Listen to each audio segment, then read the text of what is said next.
Les Congo AL News, première chaîne d'info.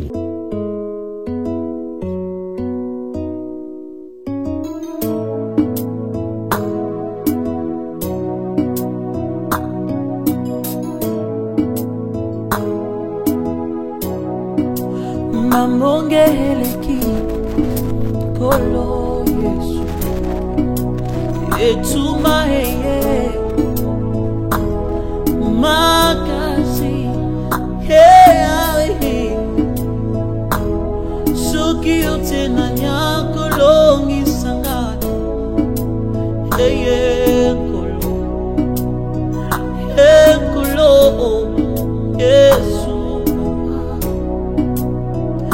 Musanga na molimo nayo kwete na longa etumba oyo ngana kubila liloba nayo Yesu kwete na nzela na yango ngana zikimya kimya ya sulo oyo mokile ati naliloba nayo yawe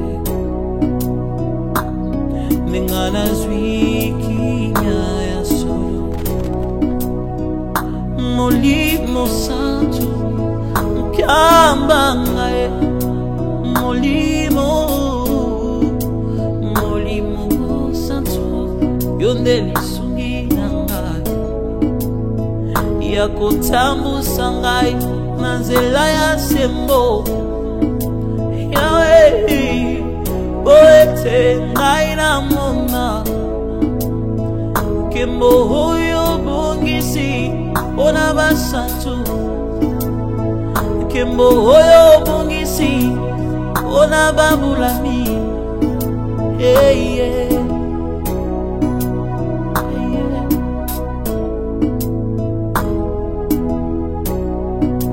na belelio yoliziba na bomoye yakayo bomba molembu nangae.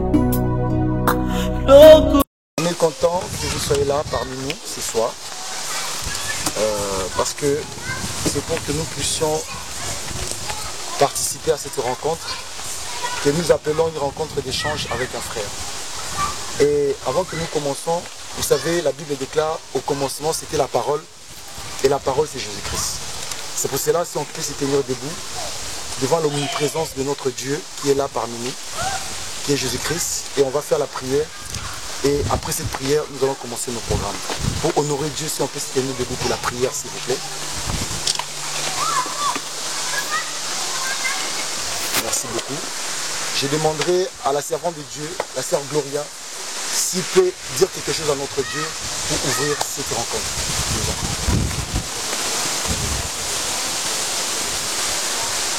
Tu rends grâce pour de là. Nous sommes merveilleux pour cela. Apporte-nous du nouveau, donne-nous la force et le courage d'attaquer ce que nous faisons. Conduis-nous par de gloire, c'est ce que nous nécessite. Donne-nous de justice en ces prières. Agis en faveur à moi parce que tu es le maître. Révèle-moi ce que tu as pour ma vie. Par le nom de Jésus, j'en sais prier. Ton sang nous accompagne de puissance. Par le nom de Jésus. Je te rends grâce. Tout ce qui s'est passé ici sont fait à moi. Merci. Tout s'est passé entre tes mains, Jésus. Amen. Acclamons pour le Seigneur. Andreas Mouzon Moussongo Tamboué. Tel est le nom de son père, Monsieur Tamboué, lui, qui n'est plus de la terre des hommes à ces jours, qui nous a quittés, né de la mère, Madame Clémentine Toshi. Il est de la tribu des Songé, au Kabinda, dans la province du Kasaï, dans la district de Sankourou. Journaliste de formation, ingénieur de formation aussi, entrepreneur et aujourd'hui président d'un groupe de médias qu'on appelle dénommé Les Congo. Mouzon a une grâce particulière Parce que de son jeune âge, il a été repéré par les services de notre feu président, Mouzé Laurent Désiré Kabila. Pour ceux qui le savent, au Congo, dans les années 97-98, juste après l'entrée de l'AFDEL, quand le président Kabila Mobutu a été chassé du pouvoir, il y a eu un jeune homme qui avait inventé un hélicoptère automatisé et qui avait interpellé la présidence de la République, qui est allé le chercher, c'est monsieur Andreas Mouzon. Il était passé dans les médias, moi je l'ai vu à l'époque, je ne savais pas qu'aujourd'hui on allait aussi se rencontrer. Et le président Kabila avait fait un projet pour prendre des jeunes savants congolais qui voulaient créer un groupe qui devait être formé pour des tâches de la République. Et ainsi, il a intégré le groupe des jeunes savants du Congo sous la présidence de Mouzé Laurent Désiré Kabila. Comme vous le savez, la présidence de Mouzé Kabila a été très courte.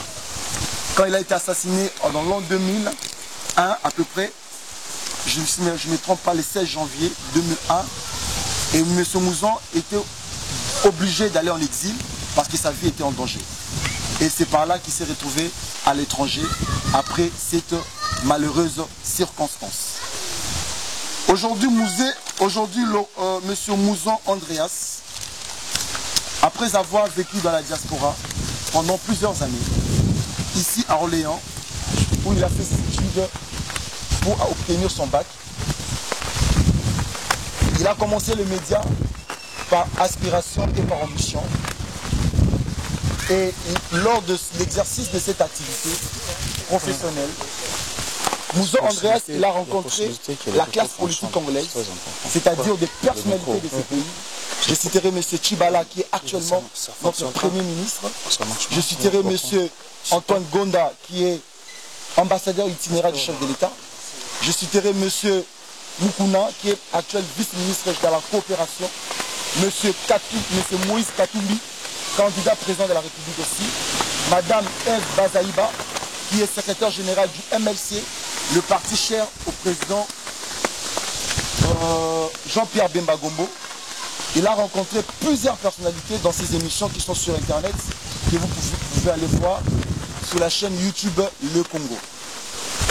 Et en suivant toutes ces personnes-là, il a remarqué quelque chose, que ces gens-là étaient dans l'opposition la plupart, mais qui ont rapidement tourné leur veste pour basculer dans la majorité. Délaisser le peuple congolais dans leur aspiration et qui se disaient porte-parole du peuple, ils n'ont pas pu apporter la voix du peuple jusqu'au sommet et défendre les intérêts du peuple. Ils ont plutôt pensé à leurs propres intérêts personnels. Et M. Mouzon a un rêve, comme on dit en anglais, des dreams. Il a fait un rêve dans son jeune enfance et plusieurs visions qui se suivies où Dieu lui disait qu'il va diriger le Congo et il va conduire son peuple. Vous savez, dans le surnaturel, c'est pas toujours facile que le naturel puisse absorber une vision surnaturelle. Ça l'avait fait peur, beaucoup d'inquiétudes, mais ces messages ou cette vision a été confortée par des prophéties des hommes de Dieu, et notamment ici à l'église du Christ vivant à Saran, le frère Patrice qu'il a rencontré a encore prophétisé dans ce sens-là. Et récemment encore, il a fait de mêmes rêves et il était troublé, il s'est dit non, c'est Dieu qui parle, il faut que je me lève afin de pouvoir entrer dans ma destinée et accomplir ce que Dieu fait que je fasse. Et il lui est venu à l'esprit qu'avant de commencer cette œuvre, comme on dit toujours, il faut revenir à la source. Comme David, avant d'aller faire tomber Goliath, parce que ces combats pour lui, c'est comme David contre Goliath. Vous savez, Kabila n'est pas n'importe qui, c'est le président du Congo, un homme qui a tout le pouvoir entre ses mains, qui a fait sauter même l'organisation des élections, et qui est encore au pouvoir, et qu'il faut faire bouger. Et il est venu ici à Orléans pour voir d'abord l'homme de Dieu, Timothée Mutombo. Enfin, comme David qui alla à la source avant de battre Goliath pour aller ramasser les pierres que Dieu va lui donner comme force et puissance pour aller et mener ces bons combats. Et il a profité aussi de vous rencontrer, vous, ses frères et sœurs, qu'il avait connus dans sa jeunesse, et de pouvoir prendre dans chacun de vous des idées qui sont comme des flammes et que vous ne savez pas comment les divulguer. Chacun de vous qui est patriote aime le Congo et aime l'Afrique. Vous avez des idées, vous avez des pensées mais vous ne savez pas comment vous allez les faire canaliser. Et lui s'est dit, à travers sa candidature, ça va être comme la voix de sans voix. Prendre vos idées, les mettre aussi dans son programme, afin d'aller avec sa candidature de présidence de la République pour que le monde attende ce que vous avez à penser. Je vais ici énumérer de façon assez rapide le programme de M. Mouzon, parce que c'est important pour vous aussi de pouvoir savoir qu'est-ce qu'il propose, quelles sont ses idées et quels sont ses principes. Le programme de M. Mouzon Andreas est inscrit sous plusieurs ordres, mais hiérarchisé par leurs priorités. Comme on a dit, ce programme n'est pas exhaustif, la liste elle est en pleine rédaction où vous pouvez donner vos idées que nous allons mettre dans ce programme. M. Mouzon dit ceci. En premier lieu, au Congo, il est important, vu les multiples conflits politiques et sociaux que nous avons connus chez nous, plus de 10 millions de morts à cause de la guerre civile qu'on a connue à l'est du pays, il est primordial de mettre en place la sécurité et la justice au Congo, afin de pouvoir garantir la paix. Il n'y a pas de paix sans justice. Et dans cette initiative, sécuriser les citoyens congolais dans l'air corporel, c'est-à-dire de façon physique. Nul ne peut être tapé pour ses droits, nul ne peut être emprisonné sans pour autant être jugé, nul ne peut être privé de ses droits et de ses privilèges. Et dans ces programmes ou dans ces titres prioritaires, M. Mouzon, il a mis des sous-titres qui vont accompagner le programme, notamment sécuriser l'environnement. Vous savez, le Congo, c'est un grand pays, 2 345 000 km². Au jour d'aujourd'hui, avec le réchauffement climatique, le Congo représente un enjeu important pour le monde. Et préserver l'environnement du Congo, c'est important. Sécuriser nos frontières, à l'intérieur comme à l'extérieur. La création d'une autre discipline dans les écoles. Ce qui veut dire garantir la sécurité des enfants, l'égalité des droits, faire valoir nos droits et privilèges. Mettre en place une juridiction. On ne peut pas dire qu'on peut mettre la justice et la sécurité si on n'a pas des juges qui sont impartials et qui disent le droit. Donc il est important de former des personnels de justice, notamment des magistrats, formés pour dire le droit. Il a mis une politique aussi familiale, notamment mettre en place des prêts immobiliers pour la diaspora, parce qu'il est quelqu'un de la diaspora. Il y a beaucoup de nos frères qui vivent ici dans la diaspora. Ils ont envie de devenir propriétaires au Congo. Il n'a pas envie d'acheter une maison en France parce qu'il s'est dit non, je vais acheter une maison au Congo. Mais notre système bancaire ne nous permet pas de pouvoir acheter des biens immobiliers chez nous. Des banques ne donnent pas des prêts. Mais il veut mettre en place une collaboration entre des banques d'ici et de là-bas. Et pour ça, mettre en place un projet immobilier pour des maisons seront construites là-bas et pour acheter. Donc la construction de 5 millions de logements sur une durée de 30 ans. Parce que c'est un programme on ne peut pas le faire dans un mandat de 5 ans. Mais un programme, c'est comme des grandes lignes que nous allons gérer et les présidents qui viendront même après pourront suivre ces plans. Il a parlé de l'éducation. On ne peut pas dire construire un pays sans pourtant faire l'éducation. Et la chose prioritaire au Congo, c'est investir dans l'homme. M. Mouzon veut investir dans la tête des Congolais. Parce qu'avant tout, c'est d'abord l'homme. Si l'homme n'est pas formé, si l'homme n'est pas éduqué, si l'homme n'est pas instruit, il ne peut pas tenir compte et développer son environnement. Comme Dieu a dit à l'homme, je t'ai mis au centre du jardin, c'est toi qui dois prendre soin du jardin. Et l'homme congolais doit être formé, instruit, éduqué. Dans un pays où 90% de la population est analphabète, vous imaginez un peu quel genre de pays nous allons avoir si nos enfants ne partent pas à l'école. M. Mouzon, il a parlé de la construction des écoles et des universités. Je parle ici de façon un peu volée, nous allons imprimer tout ça, nous allons vous donner à la fin de ces conférences. Et M. Mouzon parle aussi de la création des écoles spécialisées pour des enfants qu'on appelle chégués, qu'on doit mettre dans des écoles spécialisées pour leur rééducation et leur réinsertion dans la société. M. Mouzon parle de la politique étrangère du Congo et de la défense. Nouveau budget pour la défense nationale, développement de nouvelles armées, création d'un conseil de sécurité nationale, la réhabilitation des anciens officiers qui ont été exclus de l'armée, et puis l'armée obligatoire pour tous les jeunes à l'âge de 16 ans. Le Congo est un pays riche, et si nous voulons garder nos richesses, il faudrait que nous puissions mettre des cadenas et des coffres forts. C'est-à-dire, dans une maison, si vous avez quelque chose de valeur, vous allez bien la sécuriser parce que vous ne voulez pas que le voleur puisse entrer les prendre. Donc, tout Congolais, en âge de 16 ans, doit savoir manier les armes parce que nous devons défendre la mère patrie.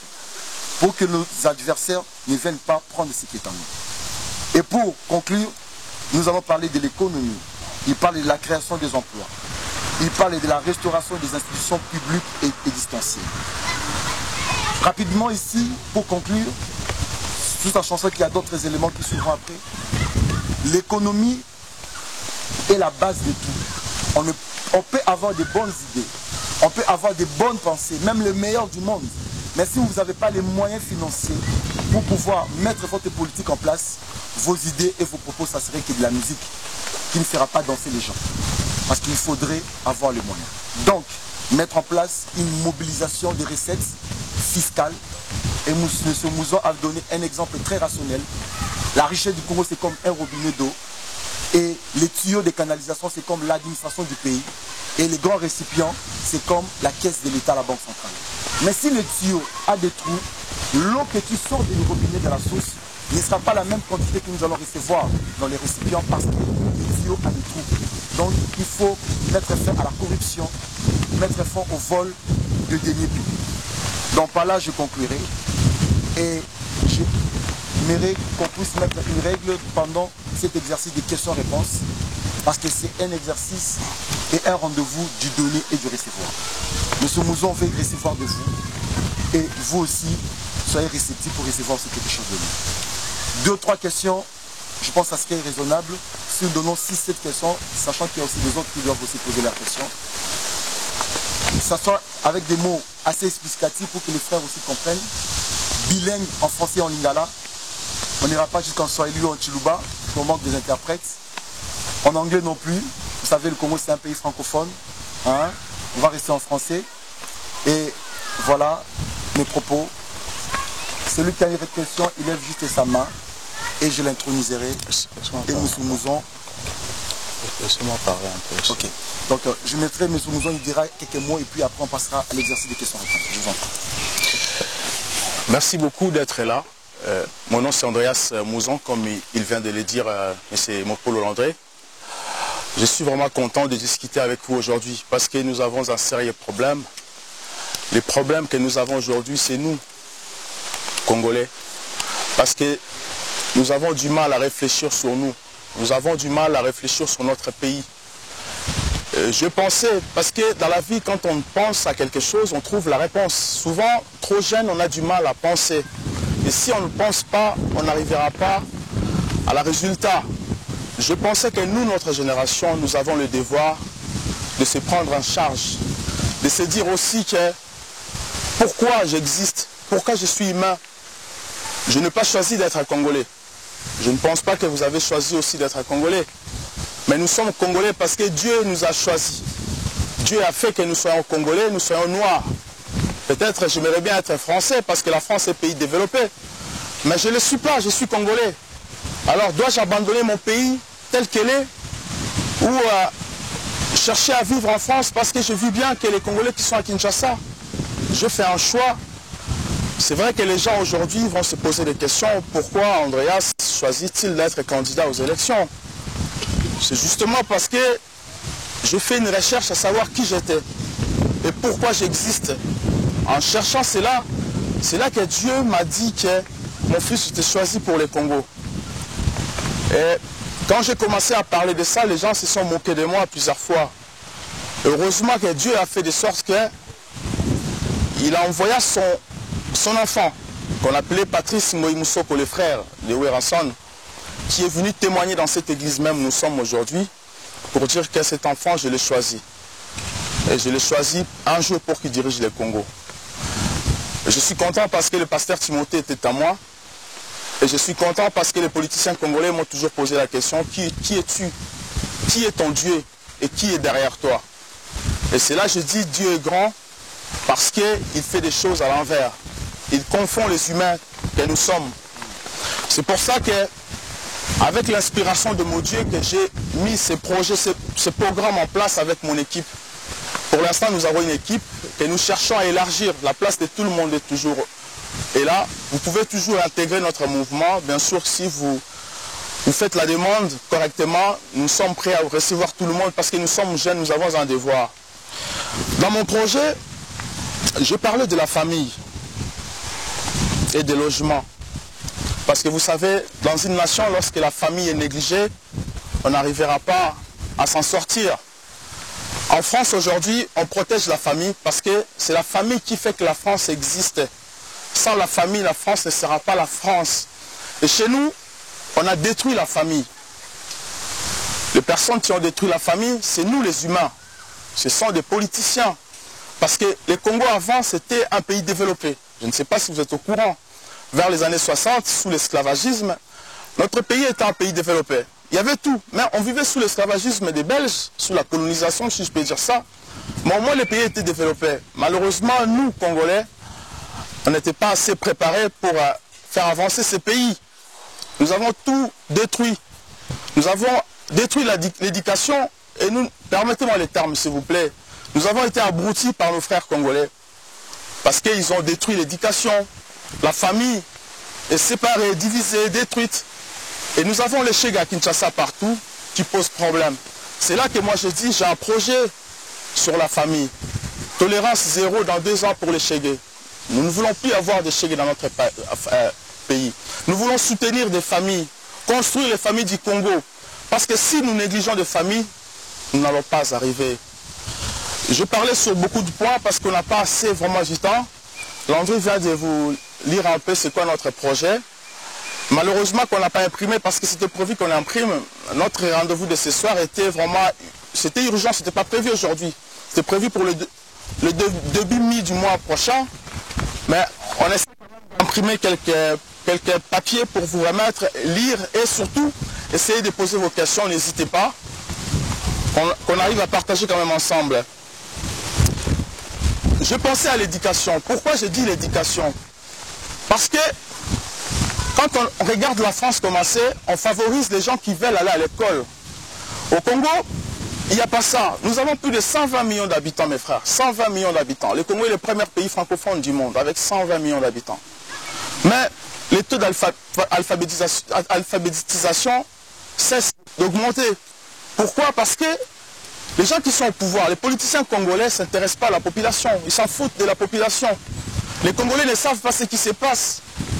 Mais moi, j'ai pensé, avant toute chose au Congo, il faudrait d'abord commencer par éduquer les Congolais. Envoyer les Congolais à l'école, les rendre autonomes. Plus on est autonome, plus on arrive à comprendre ce qui va se passer demain. Demain, je serai président du Congo, si Dieu le veut. Mais parce que les Congolais sont partis à l'école, sont éduqués, ils me diront, tu n'as pas droit de faire plus de mandats. Tu n'as pas droit de faire du mal. Tu as intérêt à défendre l'intérêt des Congolais. Tu dois créer l'emploi au Congo.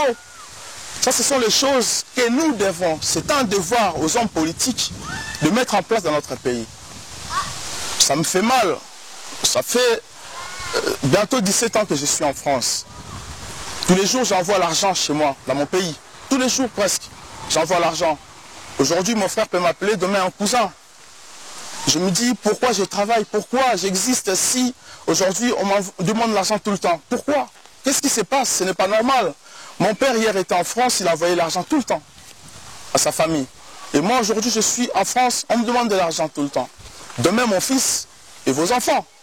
On peut bien économiser cet argent pour envoyer nos enfants pendant les vacances ici. Les envoyer en vacances, mettre cet argent, épargner pour nos enfants, faire des économies pour notre vie. Mais on ne peut pas parce que notre pays va mal. Et je pense que c'est le moment pour nous de chercher à résoudre ces problèmes. Et pour les résoudre, je ne peux pas le faire tout seul, mais avec vous. Ensemble, nous pouvons arriver. Parce que il y a une chose que nous ignorons tous. Dans notre classe politique, je ne suis pas contre mes frères politiciens. Ce sont des humains comme moi. Je n'ai pas le droit de détester les humains.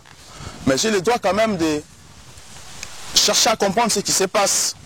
Nous avons eu des présidents qui n'ont jamais été à l'école, qui n'ont jamais travaillé dans leur vie, qui ont exercé chez nous, qui ont foutu l'éducation en l'air. Les travails des Congolais. Les Congolais n'ont plus d'emploi, ce qui fait qu'aujourd'hui nous nous retrouvons ici. Il y en a bien d'autres qui sont ici parce qu'ils sont venus étudier, d'autres ont fui le pays comme moi, je ne sais pas. Mais il y a une chose, les personnes qui dirigent le Congo aujourd'hui ont du mal aussi à envoyer leurs enfants à l'école. Leurs enfants font la fête avec l'argent des contribuables congolais, avec l'argent à laquelle le Congo s'endette à l'étranger. Aujourd'hui, le Congo... Les Congo AL News, première chaîne d'info. Sur les logements, mettre les Congolais à l'abri, créer l'emploi. Mais ce n'est pas ça. Cet argent va dans les poches de ces dirigeants. Et leurs enfants, ils vont arriver en France, ils achèteront les belles voitures. Ils vont faire la folie. Mais après la fin du mandat de leur père, ce sont les mêmes enfants qui nous diront « Nous allons diriger le Congo ». Mais alors que nous, nous vivons en France, nous travaillons, nous sommes allés à l'école, mais nous n'avons pas la place parce que nous ne voulons pas nous appliquer à notre pays. Nous ne voulons pas prendre nos responsabilités. Nous ne voulons pas se dire aussi que nous avons les droits. Quand je vous regarde, je dis, Dieu est avec nous. Dieu nous a permis d'être Congolais. Mais pourquoi pas un chrétien diriger le Congo, par exemple? Pourquoi pas? Parce que Dieu a donné des terres aux enfants d'Israël. Il a mis Moïse pour les diriger. Il y avait des rois, David, Salomon, ils étaient bien chrétiens. Pourquoi pas un chrétien au pouvoir? Qu'attendons-nous, de se dire aussi que nous avons le devoir de changer les choses, de montrer aussi à ceux qui ont échoué que nous pouvons aussi le faire. Mettez-vous de côté, laissez-nous la place de faire quelque chose pour notre pays. Parce que nous avons l'obligation. Nous avons les droits. Les personnes m'ont posé la question, je me rappelle à Paris, quelqu'un m'a dit, mais tu feras comment, par exemple, pour financer l'éducation? Parce qu'au Congo aujourd'hui, on n'a pas l'argent. Mais le Congo a l'argent. C'est vrai que peut-être l'espèce n'est pas là, mais on peut toujours créer. Dans toute chose, on crée. Si on n'a pas cet esprit de créer, on ne peut rien faire comme ceux qui sont au pouvoir aujourd'hui. Je donne l'exemple qui est simple. Aujourd'hui, nous avons tous des iPhones.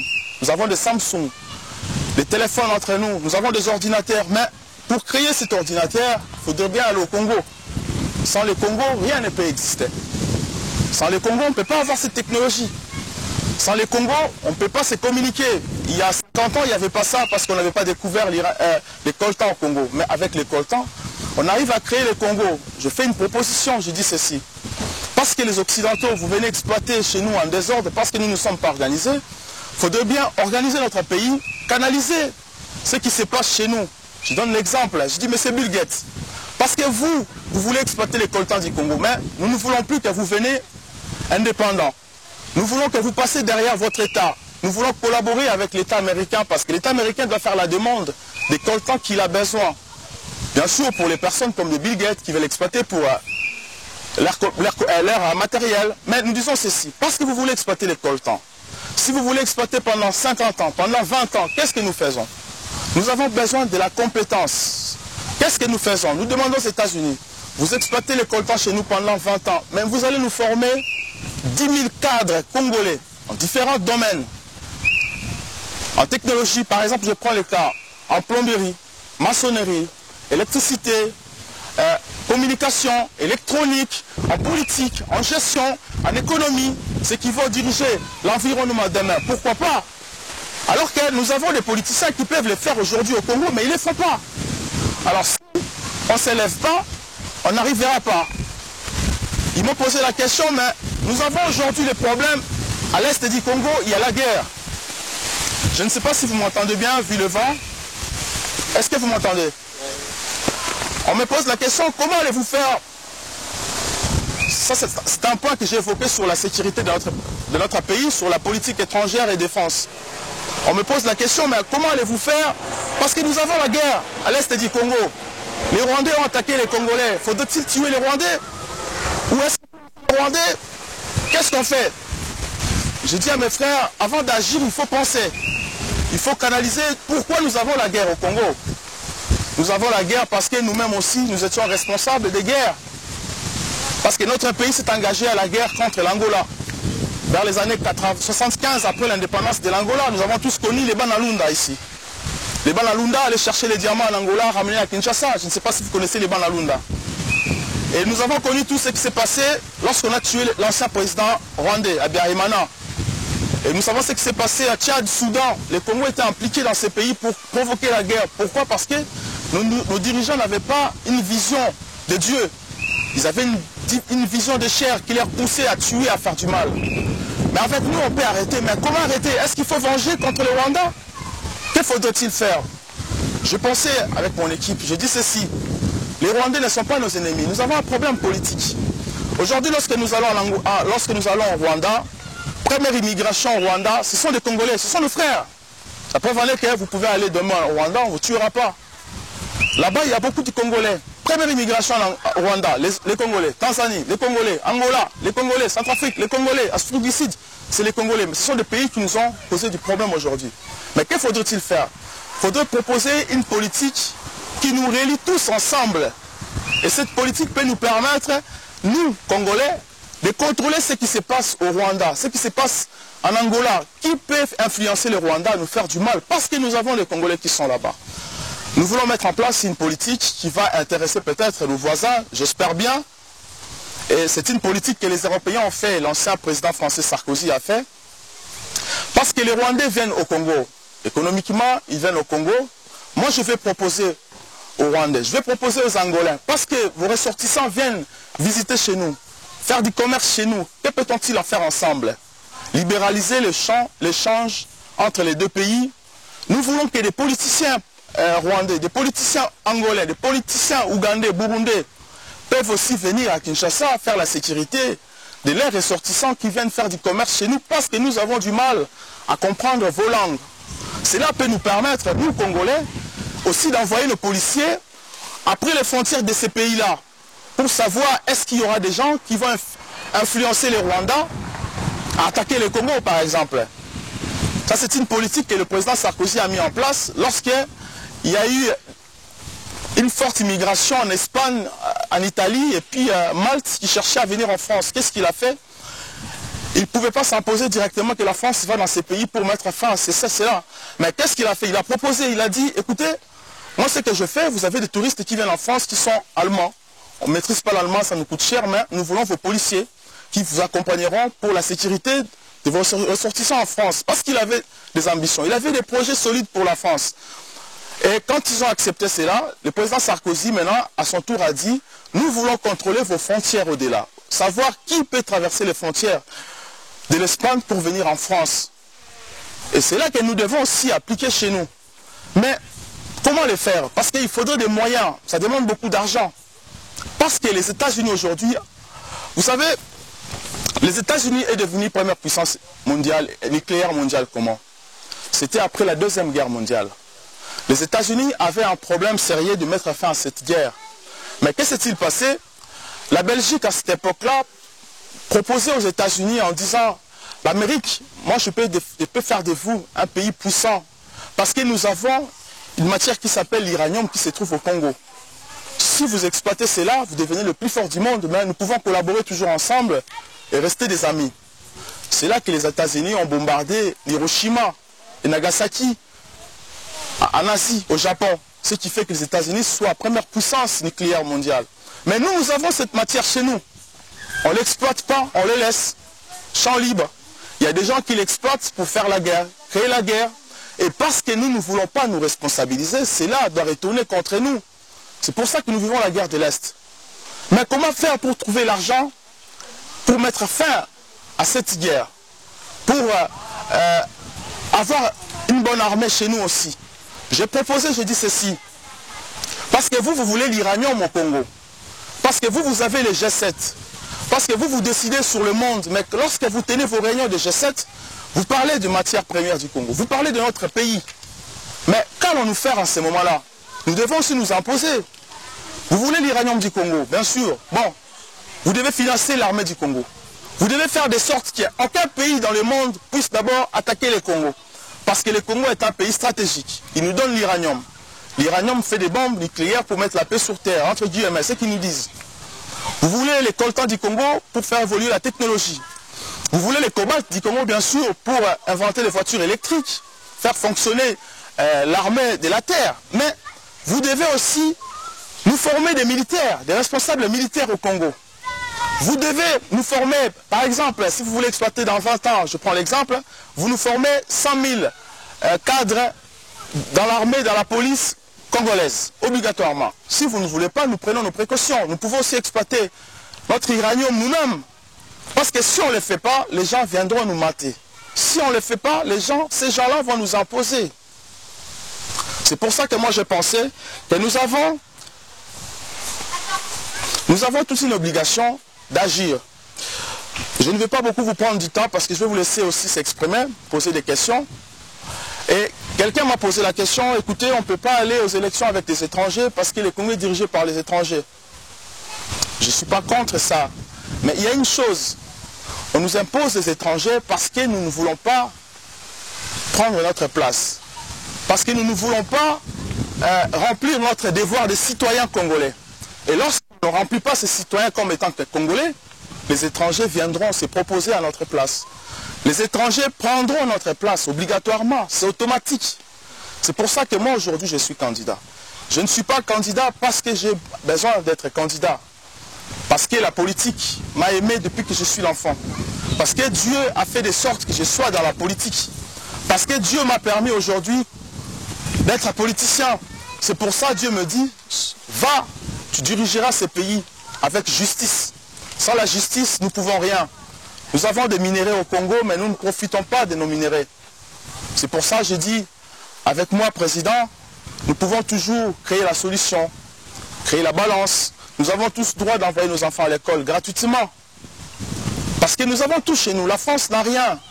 Mais tellement qu'ils sont organisés, l'éducation est gratuite. On travaille, on vit bien. Nous avons les logements sociaux presque gratuits. En France, les gens ne travaillent pas, sont payés. Pourquoi pas chez nous? Chez nous, c'est le paradis. C'est le paradis. On appelle ça paradis terrestre. Mais pourquoi nous n'avons rien? Est-ce que c'est parce que nous avons commis un péché? Ou parce que nous ne voulons pas remplir nos devoirs de citoyens? Je ne sais pas. Moi, je pense que nous ne voulons pas remplir nos devoirs de citoyens. Et si nous croyons en Dieu, Dieu fera des grandes choses dans notre vie. Merci beaucoup. Donc voilà, on va sans plus tarder, on va commencer avec les questions. Juste lever la main et je prendrai en question. On commence avec le frère Christian Také, s'il vous plaît. On commence avec le frère Christian Také, s'il vous plaît. Bon. Je me présente, je m'appelle Christian Také. Et au jour d'aujourd'hui, M. Andreas, vous voulez vous présenter en tant que président de la République. Est-ce que vous savez que le pays comme la RDC, c'est un grand pays. Et la tâche de ces pays, les responsabilités que vous voulez prendre, est-ce que vous savez que ce sont des responsabilités qu'il ne faut pas prendre à la légère? Et des deux, qu'est-ce que vous nous garantissez? Au jour d'aujourd'hui, Andreas, vous êtes président de la République. Qu'est-ce que vous garantissez à cette population, à cette jeunesse congolaise? Vous avez évoqué l'éducation. Moi, je dirais même pas l'éducation, moi je dirais la rééducation. Parce que cette jeunesse ou cette population a besoin d'une rééducation. Ça, c'est, vous venez de parler de la rééducation. Et qu'est-ce que vous attendez faire par rapport à cette distraction dans notre pays qui est la musique congolaise, qui distrait le pays, qui distrait le Congolais? Et des deux, qu'est-ce que vous garantissez exactement? Comment je peux dire ça? Qu'est-ce que vous garantissez à cette population congolaise? Une garantie, qu'est-ce que vous attendez faire de cet pays exactement? En un mot, si vous pouvez nous dire ça. Merci. Merci beaucoup, M. Christian Také. Tout à l'heure, j'ai dit que, étant que moi président, j'ai dit je n'ai pas choisi d'être congolais. Aujourd'hui, j'ai la même souffrance que ceux qui sont à Kinshasa comme ici. J'ai souffert dans ma vie comme tout le monde. Je connais les difficultés des Congolais. J'ai parlé des familles. Je pense sécuriser la famille congolaise. C'est très important. Parce que aujourd'hui, vous avez des enfants en tant que papa. Si vous, aujourd'hui, vous ne travaillez pas, est-ce que vous arriverez à éduquer vos enfants? Si aujourd'hui, vous êtes parents et que vous passez nuit dehors avec vos enfants, est-ce que vous aurez le temps d'envoyer vos enfants à l'école? C'est là que je dis, nous devons construire des logements sociaux pour ces familles. Nous devons créer l'emploi pour ces familles. Nous devons responsabiliser les parents. Et bien sûr aussi que les parents, vous avez le devoir d'éduquer vos enfants. Si un parent n'éduque pas son enfant, l'État doit s'en en charger. La justice est là. Nous aurons la justice. Parce que aujourd'hui nous vivons les Féchéga à Kinshasa. Ce ne sont pas des parents qui ont choisi que leurs enfants soient des chégués. C'est la politique congolaise qui a envoyé ses enfants à la rue pour devenir chégués. C'est pour ça que moi je dis, lorsqu'on laisse sa place, on prendra sa place par une autre personne. Et c'est un péché. C'est un péché parce que Dieu nous a donné un devoir d'aimer ce pays, de faire quelque chose pour cette nation. C'est là que moi je dis, dans mon programme, je dis ceci. Les Congolais de 3 à 20 ans iront et obligatoirement. Nous mettrons en place des systèmes boursiers qui vont soutenir ces Congolais pour aller à l'école, justement. Parce que si on ne le fait pas, notre population sera abrutie, comme nous sommes abrutis aujourd'hui. Nous avons plus de 90% de taux de chômage au Congo. Nous avons plus de 90% ou 70% d'alphabétisation au Congo. Personne ose le dire. Je le dis parce que je me sens concerné. Monsieur Kake, vous vivez en France avec vos enfants. Vos frères à Kinshasa rêvent de vous. Les gens envient ce que vous avez, ceux qui sont à Kinshasa, cherchent à être à votre place. Croyez-vous être en sécurité parce que vous vivez en France? Ici, on n'est pas chez nous. Même si vous avez des enfants ici, ce n'est pas chez vous. Chez nous, c'est à Kinshasa. Parce que vous vivez bien ici. Ceux qui vivent à Kinshasa, ce n'est pas une sécurité. Il faut bien équilibrer notre société. Laissez la place, donnez la chance à ces Congolais de Kinshasa de vivre comme nous. Parce que si on ne le fait pas, nous ne serons jamais en sécurité. Nous sommes ici en Europe, pas pour faire se distraire. Mais nous sommes ici pour apprendre à porter chez nous. Je vais mettre en place un projet toujours sur l'emploi. J'ai discuté avec les entrepreneurs congolais à Paris. On se voit souvent, très souvent. Qu'est-ce que moi je dis? Si je suis président, ce que je ferai va étonner tout le monde. Je vais recenser 3000 jeunes Congolais. 3000 jeunes Congolais. Dans 30 ans, ces jeunes-là seront les millionnaires et les milliardaires congolais qui iront justement défendre le Congo dans les tables des décideurs du monde. Je donne l'exemple. Ici en France, nous avons un monsieur qu'on appelle Bolloré. Nous avons Dassault. Nous avons Bettencourt. Est-ce que vous savez comment ces gens ont trouvé l'argent qu'ils ont? C'est la France qui faisait de ces gens des riches pour défendre la France. Là où on parle d'argent, là où on parle de projets, on parle de menaces. Lorsqu'on va parler d'attaquer la France, Dassault va défendre la France. Il dira non, j'ai l'argent, on ne peut pas attaquer la France. Mais chez nous, il n'y a personne. Les gens s'enrichissent parce qu'ils volent. Alors que moi, je ne veux pas qu'on vole chez nous. Je veux bien créer des enfants. Nos enfants qui sont ici dans la diaspora, 3000 jeunes, parce qu'ils seront intéressés à travailler. Pourquoi pas vous, par exemple? Pourquoi pas votre enfant aussi aller créer l'emploi au Congo? Je donne l'exemple. Comment on se pose la question peut-être, mais comment donner cet argent? C'est simple. Nous avons besoin de développer notre branche touristique, ou branche économique, ou environnement. Mais c'est quand que vous êtes intéressé par exemple au tourisme. L'État congolais met en place un budget dans 50 ans, 50 milliards. Ou dans 30 ans, 50 milliards. Parce que je suis basé sur 30 ans.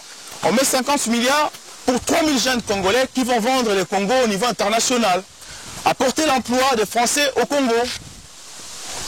Vous arrivez en France parce que vous avez le devoir de développer ce secteur touristique. Mais vous avez la paye de 100 000 $ par mois. Les 100 000 $ par mois que vous avez des primes qui vous fait vivre mensuellement. Mais si vous économisez vos 100 000, vous aurez des millions. C'est qu'a fait la Chine aujourd'hui, l'Éthiopie, il y a des millionnaires. Pourquoi on ne les fait pas chez nous? Cet argent vous permet, vous, les milliards que nous mettons en place dans cette caisse pour que vous nous rapportez de l'emploi, d'aller le proposer au monde extérieur. Je suis millionnaire congolais. Je m'appelle Christian Kaké. Je veux que la France, le système touristique français, puisse s'investir chez nous, former aussi les Congolais, en fait, que le Congo soit une grande nation touristique au monde. Mais lorsqu'on vous demande, qui êtes-vous? Je suis un millionnaire congolais. Avez-vous des preuves? Mes relevés bancaires ou mon RIB est là, je suis bien millionnaire congolais. Interrogez notre banque. La banque congolaise prouve que vous êtes milliardaire congolais. Cela créera l'emploi au Congo. C'est comme ça qu'on peut abattre notre nation. C'est comme ça qu'on peut défendre notre pays. Si nous ne le faisons pas, mon frère, nous risquons de perdre notre État dans 30 ans, 50 ans. Et j'avais aussi évoqué par rapport, je ne sais pas si je ne vous ai pas coupé la parole, si vous avez... Je vous laisse parler, monsieur. Et j'aurais voulu aussi savoir, parce que j'avais évoqué, parce qu'il y a une vague au jour d'aujourd'hui dans notre pays qui s'appelle la musique, en fait, si vous voulez. Ça a commencé depuis un moment. Et moi, j'estime que cette vague de musique, ou cette monde de musique, a abruti la population, la jeunesse congolaise. Parce que tout jeune veut devenir musicien pour venir en Europe.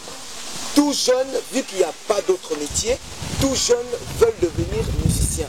Ou si tu n'es pas musicien, avoir ton église ou ouvrir une église dans un coin pour pouvoir avoir un moyen de vivre. Vous, en tant que président de la République, qu'est-ce que vous pensez? C'est quoi vos projets par rapport à tous ces petites choses-là, en fait? Tous ces genres de choses qui abrutissent la population congolaise. Que les gens ne veulent pas faire autre chose, entrer que dans la musique, distraire la population congolaise. Ou c'est quoi vos projets par rapport à ça?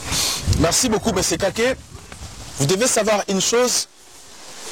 J'ai évoqué, j'ai dit, la politique congolaise a abruti les Congolais. On nous a privé l'éducation pour ne pas comprendre ce qui se passe et ce qui va se passer chez nous.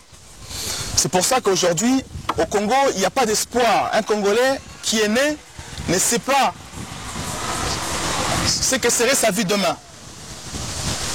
Parce qu'il n'y a pas d'emploi, la famille n'est pas sécurisée, protégée. Ces enfants vont tous... C'est pour ça même que les politiciens ont créé tous ces musiciens que nous avons aujourd'hui. Distraire la population, mettre la fête un peu partout. Mais avec mon projet sécuritaire, je prends le poids de la sécurité qui sécurise la vie des Congolais. Je prends le poids de l'emploi. Je prends le poids de l'éducation. Et je même dis aussi, parce que ce secteur que vous évoquez, on appelle ça culturel. Il faudrait bien mettre un budget en place pour aider ces Congolais, créer des écoles même pour ces artistes qui vont s'investir dans la musique, mais pas en désordre. Faudrait bien orienter ces musiciens. Ne laissez pas ces musiciens se diriger eux-mêmes, sinon c'est un scandale pour notre pays. Vous comprenez, monsieur Christian. Donc, nous, ce que nous allons faire, c'est rééduquer nos enfants, conscientiser nos enfants, donner l'espoir à nos enfants, la jeunesse. Parce que vous êtes Congolais, il faudrait être fier. Parce que vous aurez l'éducation et l'emploi. Donc être musicien, c'est bien. Mais ce n'est pas une solution pour toute la nation. Il y en a ceux qui sont destinés à être musiciens et ceux qui sont destinés à être politiciens ou économistes. Mais pas tous. Vous voyez? Donc c'est pour ça que je dis, nous mettrons la justice et tous ceux qui sont en train de détruire notre génération aujourd'hui seront poursuivis par l'État, mais pas par moi. Parce que nous aurons bien les institutions qui vont s'en charger à ça, pas moi. Mais nous ferons de sorte que les institutions soient mises en place justement pour poursuivre ceux qui abrutissent notre population. Merci beaucoup. Alors, oui, on prendra la question de mon frère après. On prendra celui de notre jeune frère qui est là. Okay. Présentez-vous et puis posez votre question.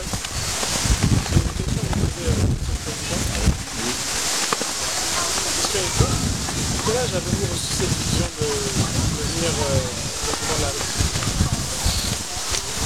Rappelez-moi votre Ézéchiel. Ézéchias. Merci beaucoup mon frère Ézéchias.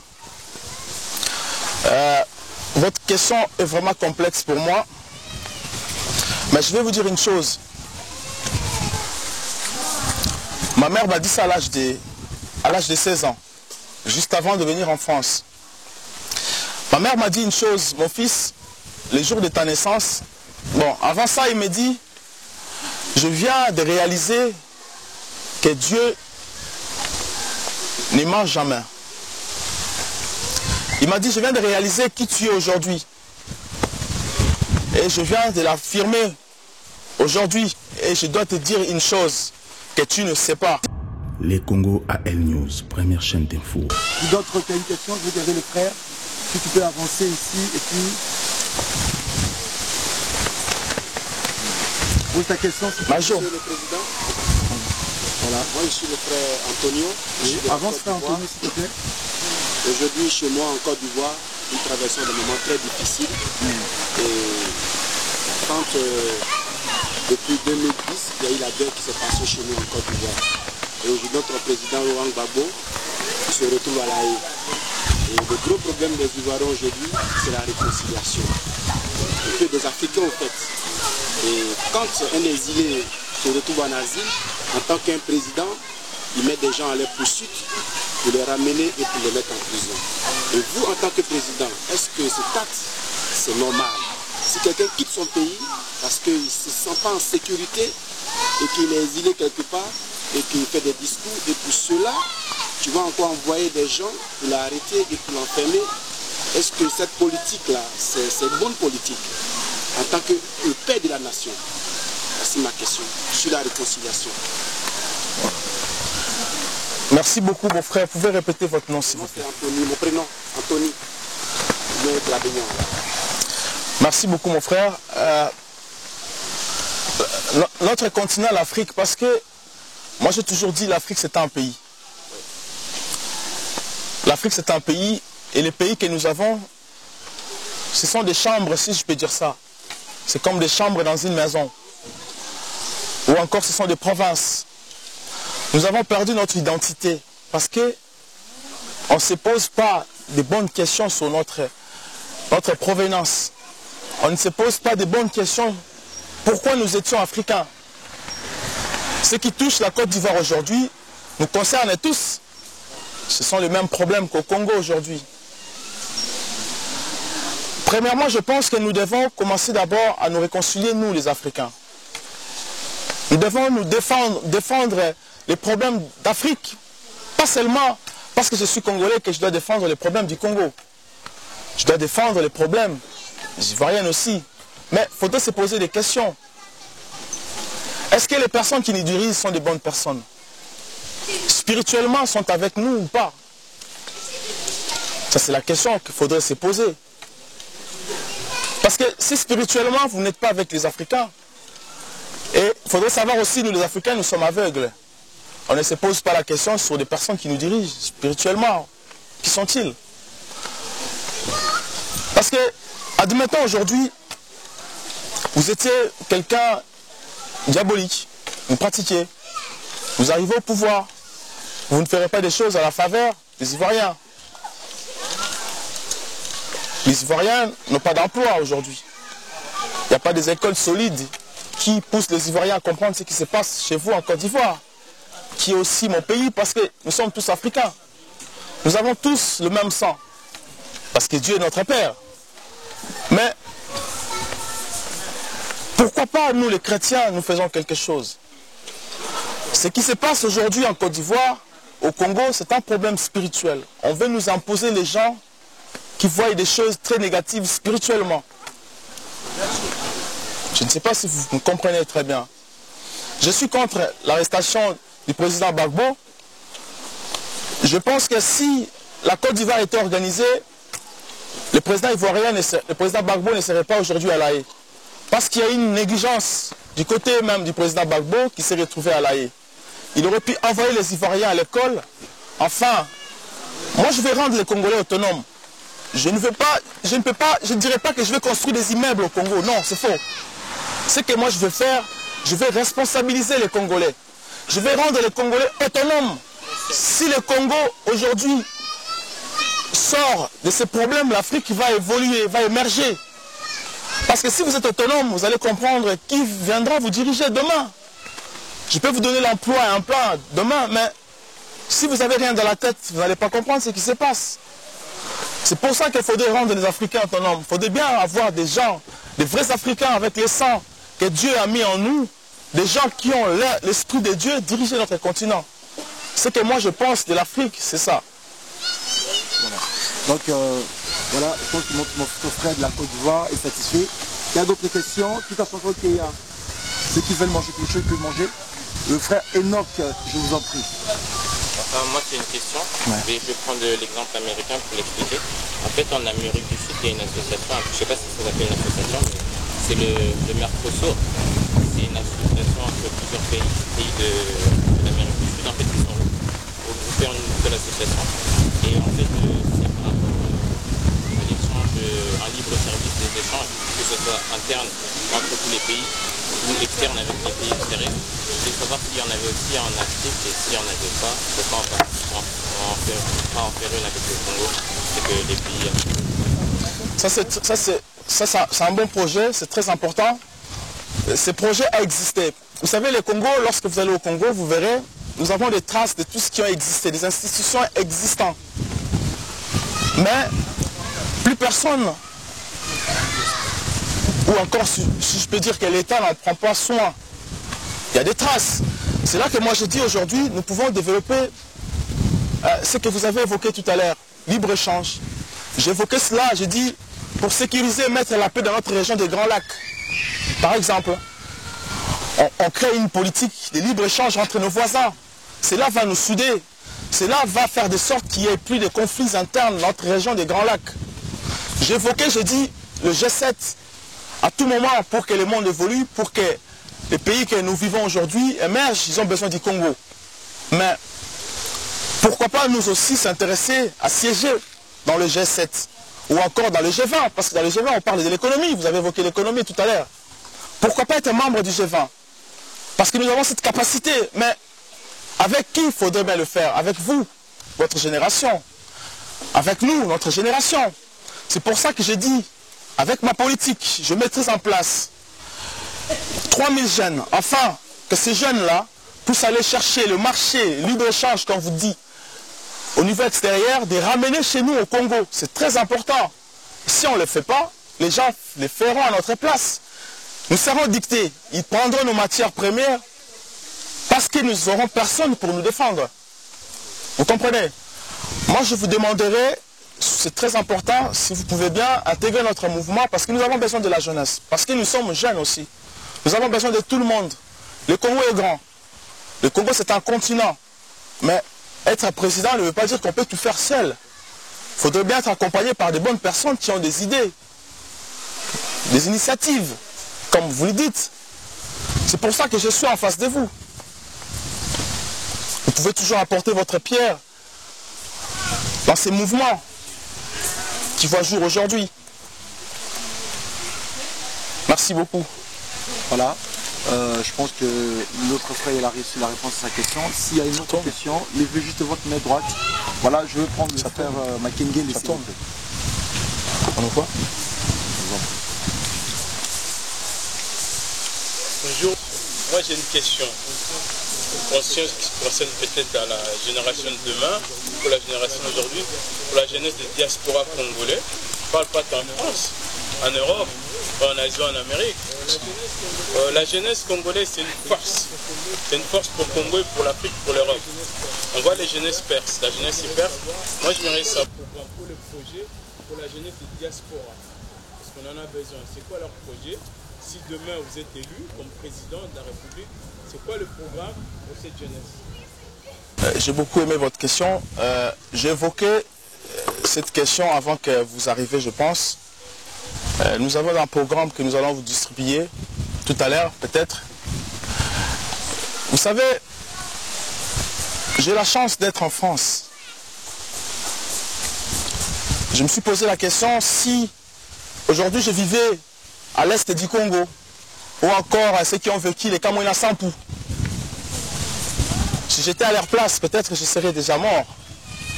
Mais Dieu m'a fait grâce d'être en France. Je n'ai pas dit que je vais aller en France comme ça, mais Dieu m'a fait grâce d'être en France. J'avais rien pour venir en France. Mais je suis en France. Mais est-ce que je suis en France pour me distraire, pour faire la belle vie?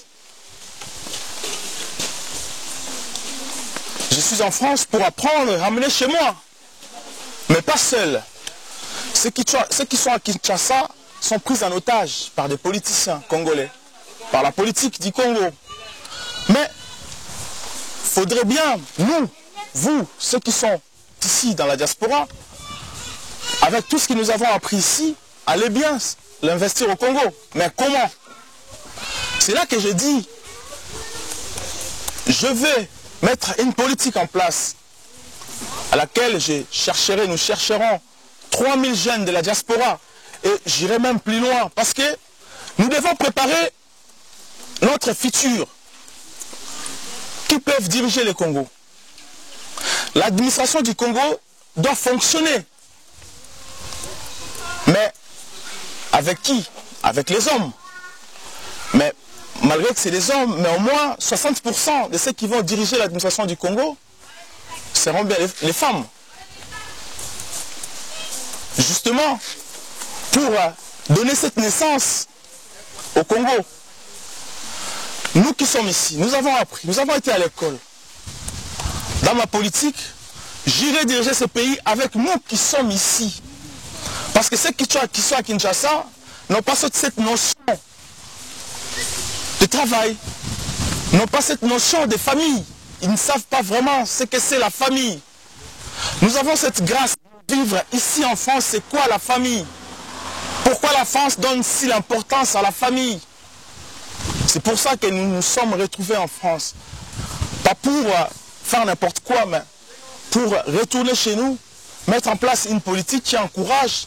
Si vous avez par exemple un projet, vous voulez par exemple s'investir au Congo, l'État congolais se portera garant. Je prends l'exemple, un jeune qui me disait, moi, ça fait 28 ans que je suis né en France, je ne suis jamais parti au Congo, mais je ne sais pas comment aller au Congo. J'ai peur que là-bas on me déteste, qu'on me regarde mal. Je ne me sens pas en sécurité. Je dis c'est normal. Parce que personne ne défend la diaspora, les expatriés congolais. Personne n'arrive à nous défendre. Alors que nous pouvons aussi nous organiser, faire face. C'est pour ça qu'aujourd'hui je suis candidat des Congolais, pas que de la diaspora, même si je suis ici, dans la diaspora. Moi, ce que je vais ramener mes frères, vous, nous tous, aller changer les choses, aller apprendre nos frères, créons les emplois, l'argent que je mettrai en place, les institutions congolaises que moi je mettrai, les institutions pour que ces institutions créent, canalisent les capitaux, donner aux Congolais de la diaspora afin de créer l'emploi pour nos frères à Kinshasa. Merci beaucoup, monsieur. J'aurais voulu parler un peu de la famine qui règne au pays. Vous savez que chez nous, pour manger même le poulet au jour d'aujourd'hui, c'est un problème, c'est tout un problème au Congo. Moi déjà à l'époque, avant que je quitte le pays, pour manger l'omelette, pour prendre un petit déjeuner avec l'omelette, c'était un problème. Donc en fait, ma question est que qu'est-ce que vous en pensez? C'est quoi vos projets? Qu'est-ce que vous en pensez par rapport à cette famine qui règne dans notre pays? Parce que même Dieu, le premier miracle qu'il avait fait, il avait multiplié le pain. Donc, dans un pays où on manque même le pain, les gens ne mangent pas à leur faim. Est-ce que ces gens-là auront le temps de penser, de réfléchir? Ils auront même le temps de vouloir aller plus loin, à chercher, à étudier même. Dans un pays qui la famine comme ça, c'est quoi vos projets? Parce que moi j'avais un peu d'idée à l'époque quand je me disais que M. Kabila, il était en train de faire de route en fait. Je me disais 5 chantiers à l'époque. Je me suis dit, ah, monsieur le président qui est au pouvoir, M. Kabila, il est en train de nous construire le route, tandis que les gens ont faim. Certes que les routes vont nous ramener des produits qui sont peut-être à l'intérieur, ramener la nourriture à la capitale, certes. Mais quinoa, pour préciser, pas le Congo parce que j'ai pas été dans de provinces, mais les quinoa, un quinoa pour manger, c'est tout un problème. Qu'est-ce que vous, en tant que président au jour d'aujourd'hui, vous êtes au pouvoir aujourd'hui, M. Andreas, pas président de la République? Parce qu'à l'époque, moi je savais que Papa Tshisekedi, quand on lui passait Premier ministre, on lui nommait Premier ministre, le lendemain, la nourriture baissait le taux, le prix et tout et tout. Et vous, au jour d'aujourd'hui, vous êtes président du Congo. C'est quoi vos projets par rapport à cette famine qui règne au pays? Les gens ne mangent pas à leur faim. Je ne sais pas, vous allez encore nous construire des routes en attendant, ou vous allez peut-être faire venir, je ne sais pas, ou signer un contrat avec la Chine de nous ramener des boîtes de conserve pour que les gens mangent d'abord à leur faim, en attendant peut-être de pouvoir faire le champ cultivé pour pouvoir avoir à manger, je ne sais pas. Parce que c'est vraiment un problème. Parce que moi, des fois, ici, je mange, mais quand je pense aux gens qui sont au pays, des fois, ça me coupe l'appétit. Il y a une famine qui règne dans notre pays. C'est quoi vos projets par rapport à ça? Vous avez évoqué pas mal de projets, j'ai entendu tout ce que vous avez dit, mais par rapport à cette famine, c'est vraiment un souci pour moi de savoir qu'est-ce que vous pensez par rapport à ça. Okay. Monsieur le Président. Merci beaucoup, M. Kake. Vous savez, j'ai toujours vu nos politiciens congolais, excusez-moi, récemment j'ai regardé la RTNC, j'ai vu des députés congolais en train de remettre des machettes, des couteaux, des râteaux aux villageois, afin que les villageois leur votent. Je vis des candidats présidents congolais en train de faire des dons de maïs aux Congolais pour qu'ils soient votés. Alors que ces candidats étaient bien gouverneurs et ministres au Congo. Ils ne l'ont pas fait quand ils étaient ministres. Je ne suis pas là pour faire des dons aux Congolais. Ce n'est pas une politique de faire des dons. Il faudrait rendre les Congolais autonomes. Être autonome, c'est quoi? C'est défendre, savoir créer l'emploi, savoir créer ce que vous allez manger, savoir dire à votre député parce que vous l'avez voté que vous ne faites pas bien votre boulot.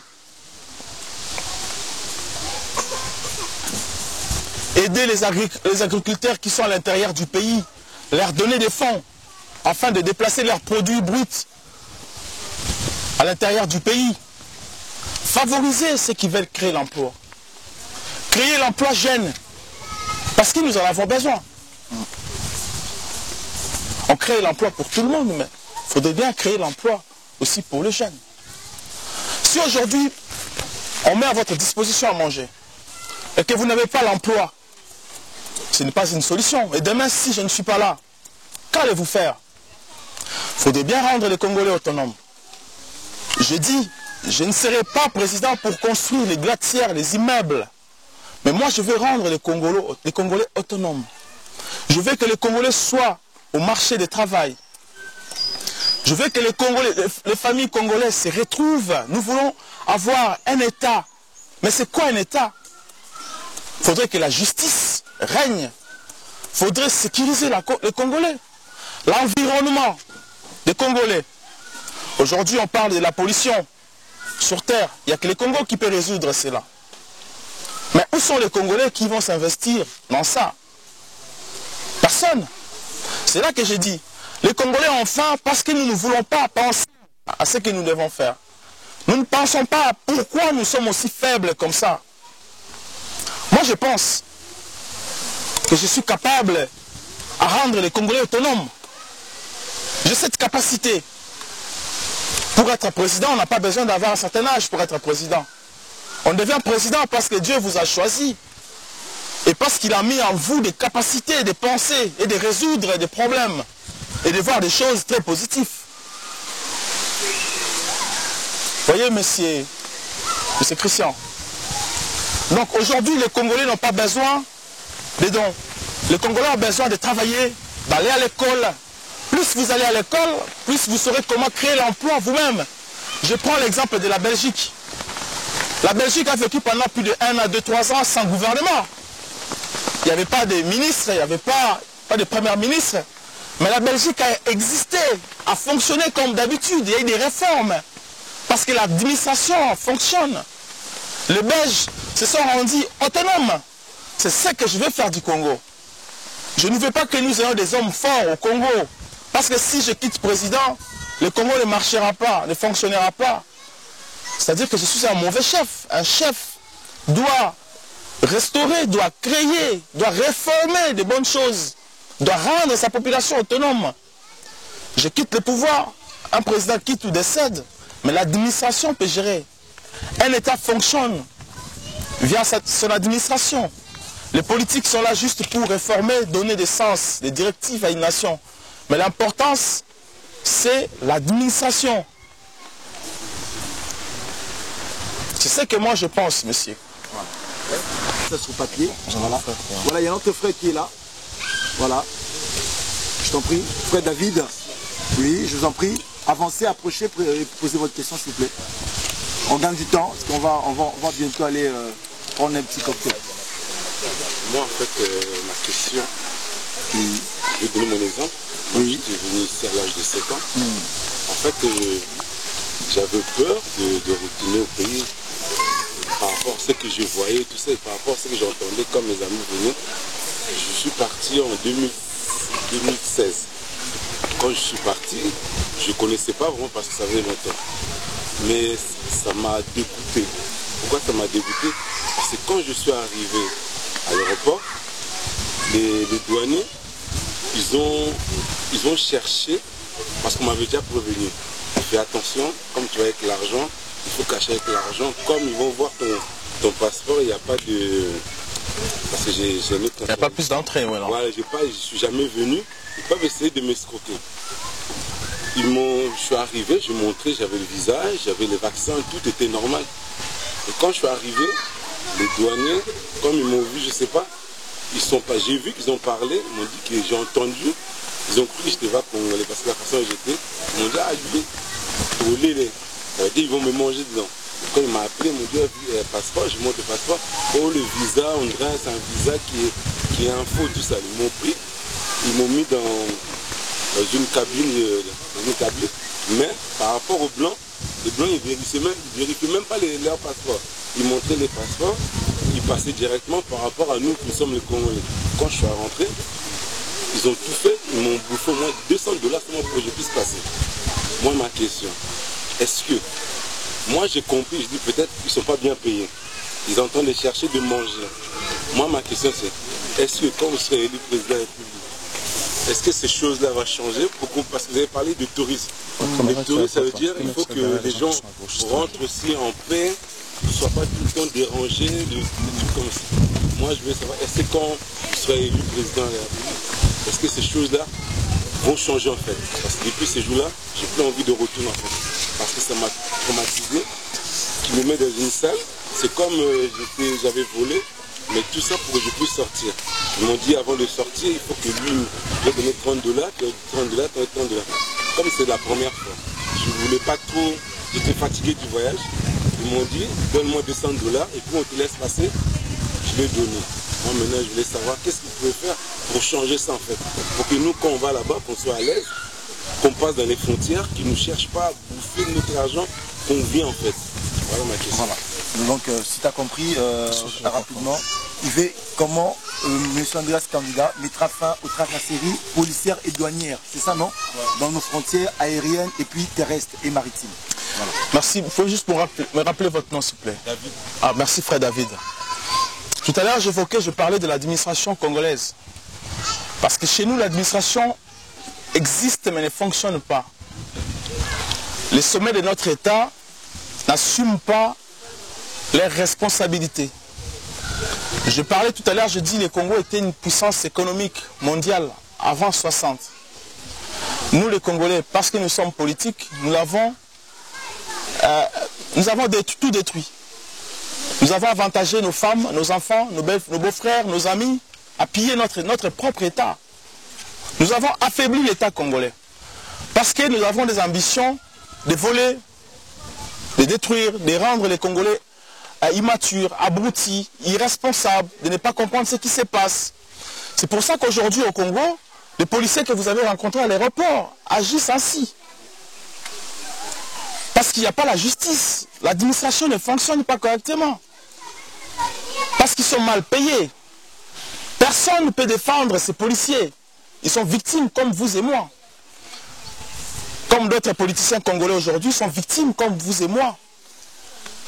C'est pour ça que moi j'ai dit, dès que j'arriverai au Congo, première chose, pour réparer les maladies que nous avons au Congo, il faudrait d'abord restaurer notre administration.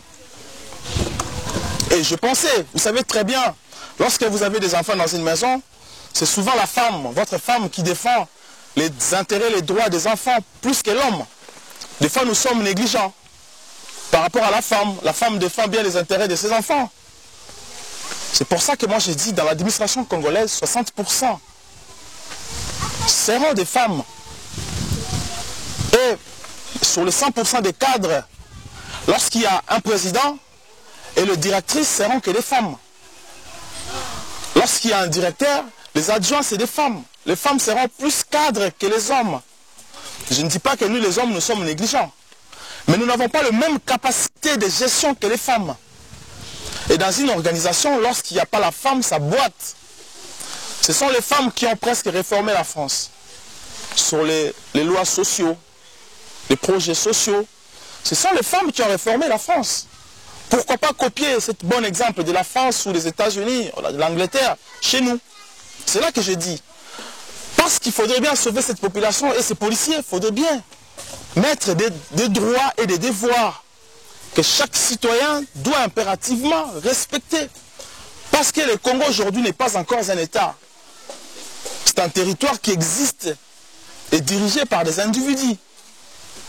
120 millions d'habitants, 17 millions d'habitants à Kinshasa. On n'a pas l'électricité, on n'a pas de l'eau potable, l'environnement pourri, on respire mal parce qu'il y a des poubelles partout. Mais les politiciens congolais ne se posent pas la question. Ça ne les intéresse pas. Vous qui vivez en France avec moi, vous vivez mieux que le président Kabila, tel que vous êtes. Parce que vous ne respirez pas pareil que Kabila. Tout est propre dehors. Mais lui, il vit les poubelles à Kinshasa. Mais ils sont-ils humains comme nous ou pas? C'est ça la question. Comment est-il possible un président qui passe partout, qui trouve des poubelles, mais qui ne dit rien? On sait très bien que ces politiciens volent de l'argent au Congo. C'est l'argent, c'est notre argent, nous. Tout ce qu'ils ont voté, ils ont volé, nous allons les rembourser plus tard. Si pas nous, nos enfants, nos petits-fils. Mais pourquoi on n'agit pas maintenant pour arrêter cela? C'est pour ça que je vous demande de s'engager avec nous, ensemble. Allez diriger ce pays qui nous appartient tous. Si on ne le fait pas, on va nous mater. Ils vont tous nous mater. Je ne sais pas si vous avez compris. Voilà. Merci beaucoup. Voilà, frère David, je pense qu'il a reçu la réponse par rapport à sa question. Comme on avait dit, les questions sont bilingues, questions-réponses, d'où propositions que nous allons intégrer dans ce programme. Voilà, s'il n'y a pas d'autres propositions, on va très rapidement. Oui, il y a le frère Hervé pour ça, je vous en prie.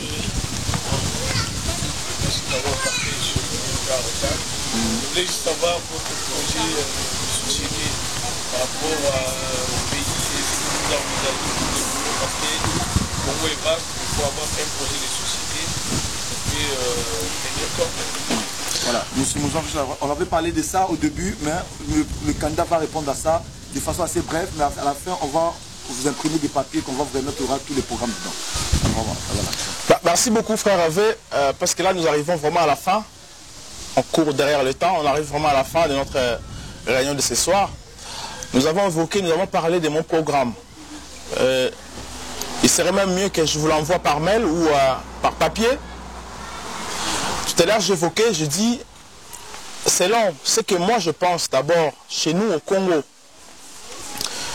j'ai mon fil conducteur sur ma vision, c'est la sécurité.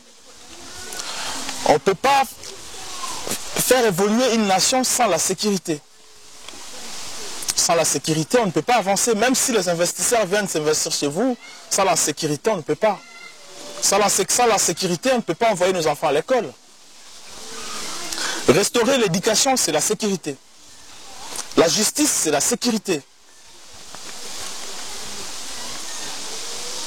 Construire des logements pour nos familles, c'est la sécurité. Créer l'emploi, c'est la sécurité. Protéger l'environnement, c'est la sécurité. La sécurité englobe tout ça. C'est ça ma vision. Parce que Dieu m'a dit, quand tu m'as parlé, il m'a dit, tu dois diriger ce peuple. Et diriger un peuple, c'est la sécurité.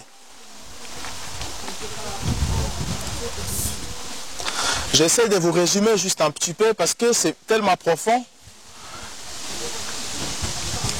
J'étais un jour je me promenais,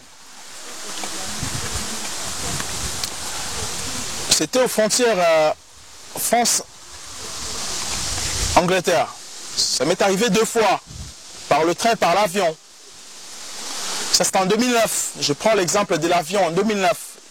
J'atterrissais à Cardiff. J'arrive à Cardiff, j'étais le seul Africain. Je ne dis pas noir, mais pour moi, je ne suis pas noir, je suis Africain. J'étais le seul Africain à être dans ces vols-là. On atterrit à Cardiff, parce qu'à l'époque, j'habitais Newport. Newport, c'est une ville comme Chelsea, à côté d'Orléans.